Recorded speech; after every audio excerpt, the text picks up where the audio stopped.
네, 김치영입니다. 상반기 베스트 애널 얘기를 좀 들어보는 시간인데요. 오늘은 때마침 은행업이네요. 네, 은행주가 요즘에 시장의 관심을 다시금 받고 있는 상황입니다. 오늘 한경 베스트 애널리스트 상반기에도 또 베스트 애널리스트로 선정되신 은행업종 1위 하나증권의 최정욱 연구위원 모셨습니다. 어서 오세요. 네, 안녕하세요. 네.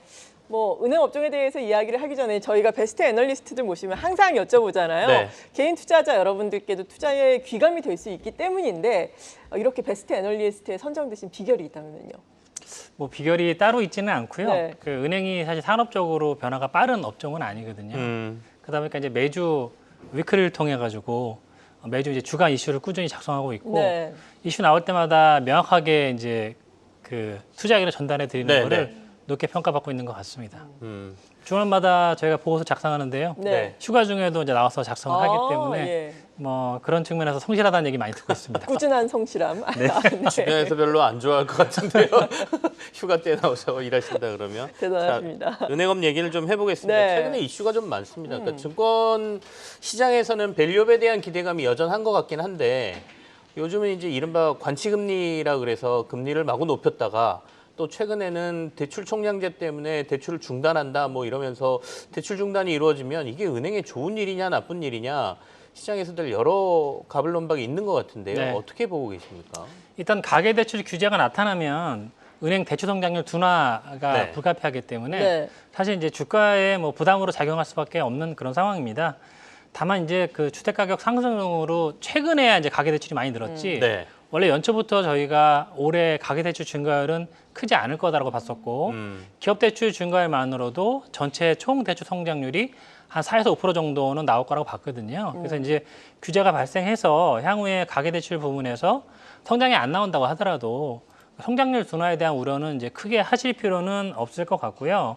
물론 이제 지금 금융당국이 향후에도 계속 대출이 안 잡히거나 부동산가격이 급등하게 되면 DSR을 추가로 확대하거나 아니면은 이제 주담대에 대해서 위험 가중치를 상향하는 거를 검토하겠다는 얘기를 하고 있습니다. 그러니까 그게 뭐냐면 위험 가중치가 올라가게 되면 은행의 자본 비율이 하락을 하게 되거든요. 근데 최근에 이제 밸류업 이슈가 은행 자본 비율이 어느 정도 돼야 그 이후에 이제 밸류업을 추가적으로 할 수 있는 그런 상황이기 때문에 자본 비율이 이제 하락하게 되면 그거는 아무래도 좀 파급 효과가 부정적으로 크게 나타날 수 있는데요. 그건 당장 하겠다는 건 아니고 향후 상황을 봐서 이제 검토하겠다는 거니까 조금 지켜볼 필요는 있을 것 같습니다. 네, 가계대출 규제로 인한 성장률 둔화에 대한 우려 지금 좀 과도하다라고 말씀해 주신 것이고 그렇다면은 하반기에도 은행주는 실적이 괜찮을 것이다 이렇게 볼 수 있는 건가요? 은행이 2분기에 실적이 굉장히 좋았고요. 컨센서스는 이제 큰 폭 상회를 했는데요. 3분기에도 아마 컨센서스를 상회하지 않을까라고 생각을 하고 있습니다. 일단 은행 엔하임 예대마진은 3분기에 좀 하락은 하겠지만 지금 7월달, 8월달 은행 성장률이 높기 때문에 이자이익이 크게 나쁘지 않을 것 같고요. 이제 관건은 이제 충당금인데 PF에 관련한 이제 추가 충당금 이런 걸 감안하더라도 충당금이 3분기에도 아주 클 것 같지는 않습니다. 그렇게 보면 실적은 굉장히 좋을 거고요. 또 마침 최근에 원달러 환율이 이제 하락을 했기 때문에 은행들은 이제 외화 환산이익이 발생을 하고요. 시중금리도 많이 떨어졌습니다. 그렇게 되면 이제 금리 관련된 유가증권 관련익도 발생하기 때문에 실적은 양호할 것 같고 하반기 실적에 대해서 크게 걱정하실 필요는 없을 것 같습니다. 나쁠 건 없다라는 말씀으로 이해가 되는데 최근에 외국인들이 은행주 조금 파는 모습도 좀 보여지는 게 정부가 내세웠던 밸류업과 관련돼서 기대감이 좀 소멸하는 거 아니냐라는 얘기도 있고요. 방금 전에 말씀하실 때 이제 자본 조정 위험 가중치 얘기하면서 자본이 좀 줄어들게 되면 은행들이 앞으로 주주 환원할 때 자금 자체가 줄어든다 이런 걸로 볼 수 있지 않습니까? 하반기에 이 밸류업 관련 기대감을 좀 더 갖고 있어도 될까요? 어떻게 보십니까? 그러니까 밸류업 관련해서는 사실은 정부의 세제 개편안에 대한 이제 관심이 큰데 은행 같은 경우는 사실 그거랑 큰 상관이 없고요. 그러니까 자본 비율이 어느 정도 안정적이고 은행들이 추가적으로 이제 할 수 있냐의 의지의 문제이지 세제 개편안하고는 사실은 상관이 없기 때문에 밸류업 기대감은 계속 있을 것 같고요. 지금 9월달에 아마 지수가 이제 밸류업 지수가 발표가 될 텐데 아직 이제 구체적인 종목 선정 기준은 나오지는 않았습니다. 근데 지금 시장에서 나온 얘기가 ROE라든지 주주 환원율, 순이익, 그다음에 PBR 이런 것들이라고 이제 얘기가 나오고 있는데요. 은행주들은 기본적으로 ROE가 높고 주주 환원율이 높기 때문에 아마 대부분 밸류업 지수의 은행 종목은 전 종목에 다 포함되지 않을까라고 그렇죠. 생각을 하고 있고요. 그렇게 되면 이제 밸류업 지수가 발표될 경우에 은행주 주가 상승에 추가적인 모멘텀으로 작용할 수 있다라고 생각을 하고 있습니다. 네, 사실 뭐 밸류업 이전에도 말씀하신 것처럼 주주 환원을 잘 하고 있는 은행주들이 되겠는데 그렇다면 향후에 뭐 주주 환원율이 어느 정도나 상승을 할 것인가 이에 따라서 어느 정도나 재평가가 추가적으로 될 수 있을 것인가가 궁금하거든요. 어떻습니까? 일단 신한지주가 밸류업 공시를 이미 했고요. 네. 2027년까지 주주 환원율을 50%까지 네. 높이겠다. 그리고 향후에 3년 동안 자사주 매입 소각을 3조 이상 하겠다라고 이제 시장의 예상보다 규모를 크게 했고 구체적인 부분을 언급하면서 이제 밸류업에 대한 기대감이 이제 커지고 있는 상황이고요. 지금 신한지주랑 우리금융이 이미 발표를 했고 이제 KB금융하고 하나금융은 아마 10월달 3분기 실적 발표 때 네. 발표를 하게 될 것 같습니다. 그 대부분 뭐 2, 3년 안에 주주 환원율을 크게 상향시키겠다라는 계획을 발표할 것 같고요. 지금 네.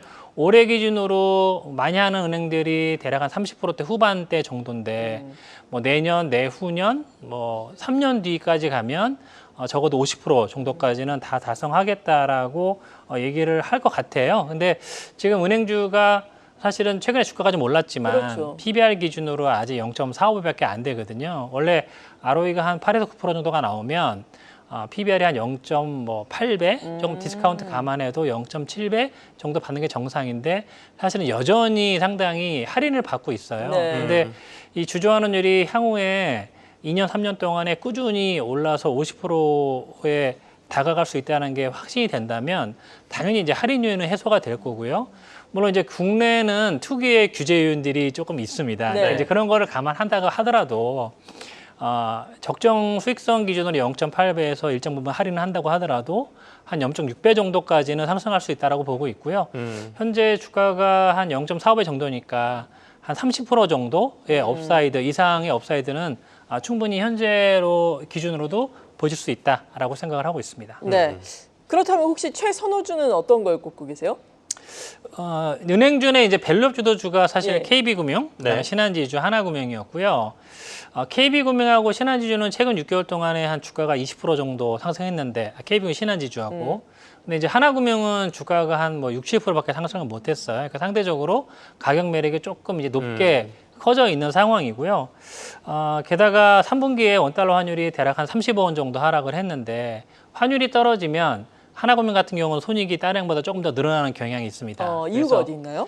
이게 외화 환산손이라고 해외 지분법 주식에 대해서 환율이 떨어지면 이익이 조금 이제 크게 발생하는 그런 구조예요. 네네. 그러다 보니까 이익이 좀 더 늘 거고 지금 하나금융이 원래 보통 자본 비율이 13%를 상회하다가 1분기, 2분기 때 하락을 해서 현재 12.8% 정도거든요. 그러다 보니까 투자자들의 우려가 조금 있는데 3분기에는 이제 환율이 떨어지고 실적 잘 나오고 하게 되면 이 보통 자본 비율이 13%를 상회하게 될 겁니다. 그렇게 되면 이제 주주 환원에 대한 기대감이 커질 거고요. 네. 네. 아직 하나금융이 그 밸류업 공시를 안 했거든요. 그래서 10월 달에 공시가 나오면 아마 뭐 시장 기대치에 부합하거나 상회하는 수준이 나오지 않을까 싶고 그렇게 되면 아마 주가 모멘텀이 조금 더 크게 나타나지 않을까라고 생각해서 하나금융을 최선호주로 말씀드리고 있습니다. 네. 하나은행이 이제 예전에 외환은행을 통합했기 때문에 외환 쪽이 좀 강자라고 저희가 볼 수 있겠죠. 계열사에서 뽑으신 건 아니죠? 그렇지 않습니다. 농담으로 던져본 말인데 그 대형주들만 주로 말씀들을 하시니까 보통 네. 이제 저희 주식 투자하시는 분들은 탄력 좋은 주식들을 좀 좋아하시거든요. 네. 혹시 지방은행이나 중소형 은행들 중에 지방은행 관심 가질 중에서는 만한 네. 저희가 이제 BNK 금융을 추천드리고요. 네. 그 이제 지방은행이 DGB금융, BNK금융, JB금융 세 종목이 있는데 그 JB금융은 뭐 좋은 은행이긴 한데 주가가 사실 작년 올해 많이 올라서 지금 PBR이 거의 KB금융 수준에 육박해 있어요. 그러다 보니까 아무래도 이제 싼 종목 중에서 이제 DGB, BNK가 있는데 BNK가 올해 상반기에 자본 비율이 이제 큰 폭으로 오르면서 사실 시중은행이랑 견줄 정도로 비율이 개선됐거든요. 네. 그러다 보니까 이제 주주 환원에 대한 기대감이 커질 것 같고 실적도 상당히 괜찮고 근데 PBR은 현재 0.3배를 약간 밑돌고 있기 때문에 지방은행 중에서는 BNK금융 추천드리고 있습니다.